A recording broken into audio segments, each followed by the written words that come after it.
Nah nih, yang menunggu kabar tentang Rohingya, dari kemarin banyak sekali yang menanya kabar tentang Rohingya. Jadi saya udah 3 bulanan nggak aktif di YouTube, nggak membahas tentang Rohingya. Ini baru-baru sekarang ini saya mulai aktif lagi di YouTube. Jadi selama kita nggak mengabarkan, kita nggak mencari informasi tentang Rohingya, ternyata kan banyak tuh artikel di Google yang berseliweran tentang Rohingya. Sebenarnya banyak, cuma sebagian banyak yang ditutup-tutupi juga, nggak semuanya itu diceritakan dengan gamblang. Nah ini ada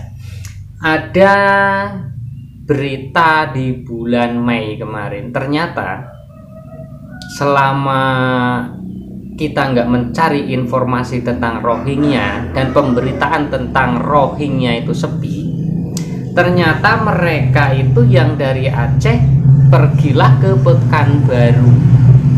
Nah ini ada satu berita yang dari satu berita nih, belum berita-berita yang lain lagi. Nah kalau dari satu berita aja itu mengatakan 154 orang dari Aceh ke Pekanbaru itu pada tanggal 22 Mei kemarin. Berarti kan baru 1 bulan setengah ya, 1 bulan setengah sampai saat ini. Sedangkan kita udah hampir 3 bulan nggak mencari informasi tentang Rohingya. Nah selama sepinya pembahasan pemberitaan tentang Rohingya ini, itu kesempatan bagi UNHCR dan kesempatan bagi mereka-mereka antek-anteknya yang berupaya untuk mengeluarkan para Rohingya ataupun menyebarkan para Rohingya yang datangnya pertama ke Aceh lalu disebarkan ke seluruh daerah. Nah ini yang di Pekanbaru mirisnya nih, miris sekali, miris. Karena apa? 154 orang dari Aceh datang ke Pekanbaru. Mereka membuat camp, membuat rumah atau mungkin tenda-tenda. Kalau rumah permanen kan nggak mungkin ya, paling sebatas tenda-tenda menggunakan kayu itu rumahnya. Itu di lahan warga. Nah warga ini yang pemilik lahan ini kira-kira memang sudah tahu mengizinkan atau memang menyediakan lahan itu, atau mungkin lahan itu sudah dibeli oleh UNHCR atas nama tetap warga lokal, tapi warga lokal itu adalah orangnya UNHCR atau bagaimana. Nah itu yang seharusnya pemerintah harus teliti. Kalau misalkan si UNHCR membeli tanah atas nama orang lokal lalu digunakan atau dimanfaatkan untuk kepentingan mereka untuk membuat camp penampungan, nah itu yang perlu ditindak. Berarti kan mereka membuat camp itu tanpa seizin dari pemerintah setempat. Nah nggak tahu nih kalau pemerintahnya juga dari pemerintah Kabupaten Riau, Pekanbaru mengizinkan, memberikan izin tentang lokasi itu, kita nggak tahu juga. Tapi saya rasa enggak sih. Nah kalau memang dari pemerintah itu nggak mengizinkan, berarti akal-akalan lagi dari UNHCR untuk mendapatkan tempat tinggal untuk anak-anaknya itu, si para Rohingya. Coba deh kalau pemerintah Pekanbaru itu sedikit cerdas, sedikit teliti, coba didata mereka itu ada berapa yang di sono, ada izin nggak tuh dari pemerintahan setempat gitu. Masyarakat juga tuh teliti. Kalau mereka datangnya ke situ lalu menempati salah satu lahan warga, pertanyakan kepada warga itu perizinannya gimana, atau mereka dikontrak, ataupun memang si pemilik tanah itu memang menyediakan atau bagaimana. Kalau pemerintah tidak menyediakan lokasi, kenapa warganya menyediakan lahan? Itu pemerintah setempat harus menindak si pemilik lahan itu. Kenapa menyediakan lokasi untuk mereka, para orang-orang ilegal ini?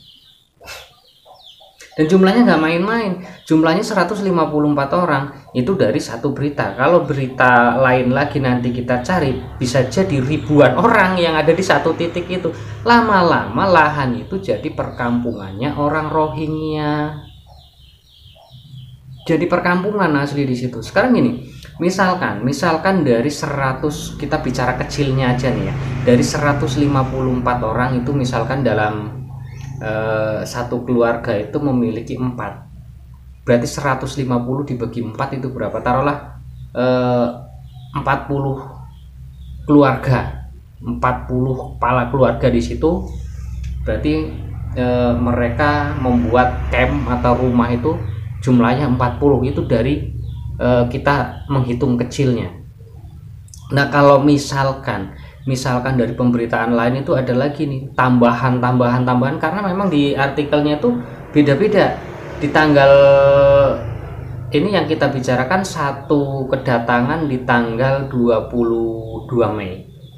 Yang sebelumnya pun ke Pekanbaru. Nah, bisa jadi ribuan orang di situ, ribuan orang. Taruhlah misalkan dibikin 300 rumah, 300 kepala keluarga, 300 keluarga. Udah satu kampung di situ. Lalu kalau mereka sudah nyaman tinggal di situ, mereka mau menempati tempat itu, gimana kalian mau mengusirnya? Nah, mereka itu walaupun terlihat kasihan, tapi mereka itu orang-orang beruang, mereka orang-orang berduit. Bukan tidak mungkin nanti lokasi sekitar itu akan dibeli oleh orang-orang Rohingya, walaupun bukan atas nama mereka sendiri, tapi mereka membeli tanah itu atas nama orang lokal yang dipakai oleh mereka. Nah, misalkan tetangga saya nih orang Rohingya. Nah, mereka membayar saya 50 juta untuk membeli satu lokasi, satu kapling misalkan. Kalau kapling itu kan satu ukuran pekarangan rumah lah ya, satu kapling. Misalkan di situ harganya 100 juta. Tetangga saya berani membayar saya 150 juta. Dan saya akan berkhianat kepada bangsa saya sendiri. Akhirnya apa? Demi ujung yang 50 juta saya belikan. Saya belikan tanah itu atas nama saya, tapi saya berikan kepada orang Rohingya. Nanti seperti itu ujung-ujungnya, dan di situ mereka tidak akan pernah pergi dari perkampungan baru mereka. Mereka akan menguasai tanah itu, dan lama-kelamaan mereka punya penghasilan lagi. Nah, sekarang aja mereka itu aslinya berduit, beruang. Mereka itu pergi dari Bangladesh ke sini tuh mereka beruang. Ya, dari bukti video-video yang sebelumnya aja mereka memang orang-orang beruang, bukan orang-orang kasihan. Bayar kapal dari Bangladesh ke sini aja satu orangnya sampai 14 sampai 25 juta. Uang dari mana? Kalau mereka bukan orang-orang beruang. Kalau yang nggak beruang, kemungkinan mereka tinggal tetap di Bangladesh, di camp penampungan di Kutu Palong sana. Mereka nggak lari ke sini. Yang lari mereka pasti sudah punya bekal, sudah punya persiapan untuk hidup di negara orang.